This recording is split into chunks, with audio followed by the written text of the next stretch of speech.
जय श्री कृष्ण। आपका मेरी चैनल में स्वागत है। सनातन धर्म में सभी तिथियां महत्वपूर्ण मानी जाती है, लेकिन एकादशी तिथि का विशेष महत्व माना गया है।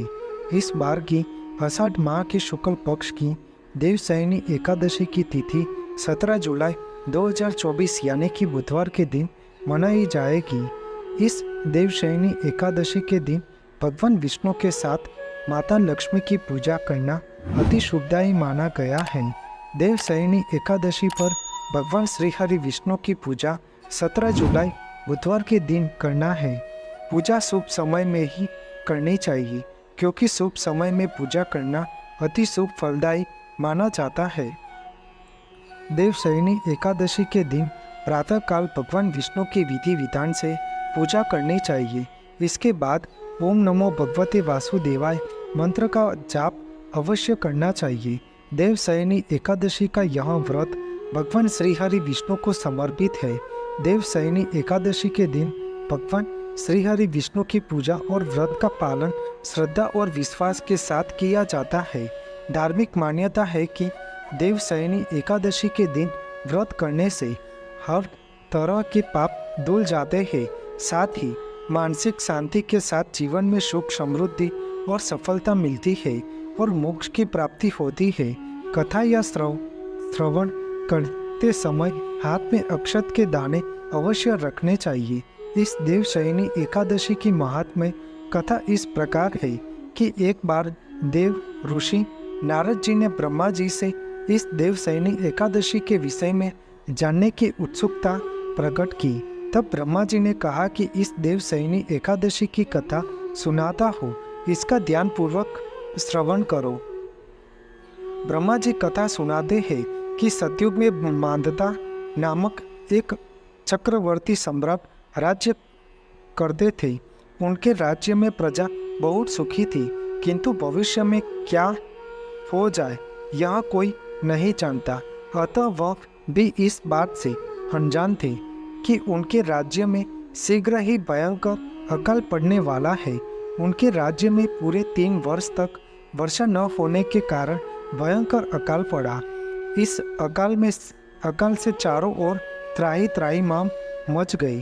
धर्म पक्ष के यज्ञ, हवन, पिंडदान, कथा, व्रत आदि में कमी हो गई। जब मुसीबत पड़ी हो तो धार्मिक कार्यों में प्राणी की रुचि कहाँ रह जाती है।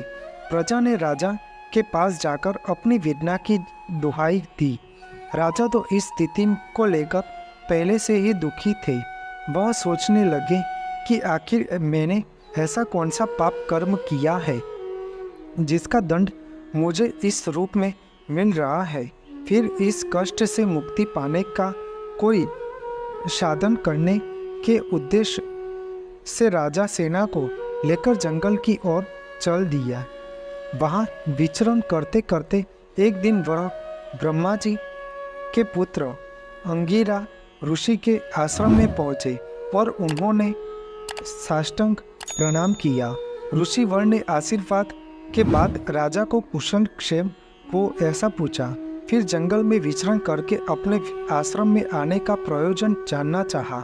तब राजा ने हाथ जोड़कर कहा, हे महात्मा, सभी प्रकार से धर्म का पालन करता हूँ। मैं अपने राज्य में अकाल का दृश्य देख रहा हूँ। आखिर किस कारण से ऐसा हो रहा है, कृपया इसका समाधान करें। यह सुनकर महर्षि अंगिरा ने कहा कि हे राजन, सब युगों से उत्तम यह सतयुग है। इसमें छोटे से पाप का भी बड़ा भयंकर दंड मिलता है। इस धर्म में अपने चारों चरणों में व्याप्त रहता है।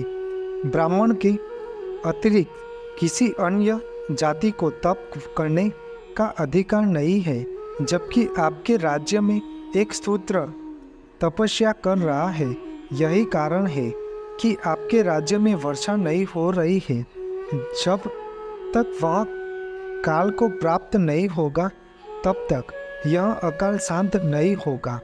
अकाल की शांति इसे मारने से ही संभव है, किंतु राजा का हृदय एक नर अपराध शूद्र तपस्वी का समन करने को तैयार नहीं हुए। उन्होंने कहा, हे देव, मैं उस अपराध को मार दूं, यह बात मेरा मन स्वीकार नहीं कर रहा है। कृपा करके आप कोई और उपाय बताइए।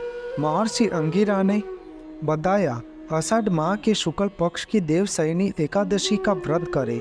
इस व्रत से प्रभाव से अवश्य ही वर्षा होगी। राजा अपने राज्य की राजधानी लौट आए और चारों वर्णों सहित पद्म एकादशी का विधि पूर्वक व्रत किया।